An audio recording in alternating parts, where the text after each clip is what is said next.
Hello guys, ganito rin ba ang lumalabas kapag kayo ay order? The selected shipping option cannot be applied to the product. Tingnan lamang po ang aking gagawin upang iyong malaman ang solusyon.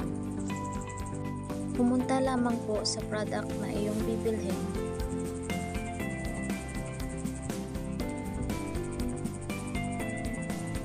At kapag ganito ang lumabas, papuntahin sa seller sa kanyang produkto na iyong o-orderin.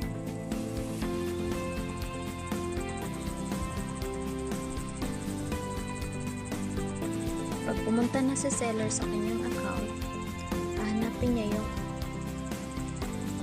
yung item na iyong bibilhin. Pakisundan lamang po ito para iyong malaman. Kapag nakapunta na sa seller sa kanyang account,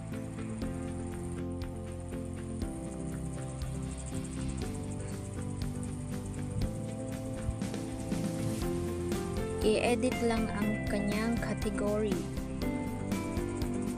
sa kanyang produkto. Pakisundan na lamang po.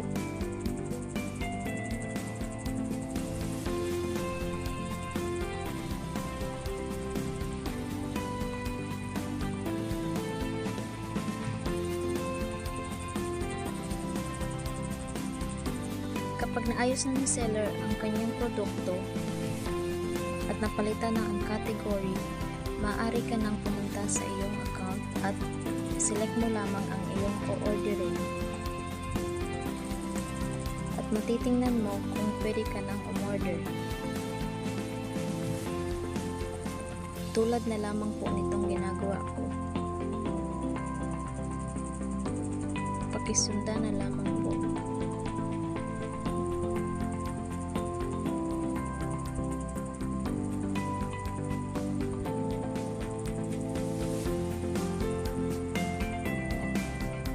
Pag okay na po ang produkto, ganito po ang lalabas.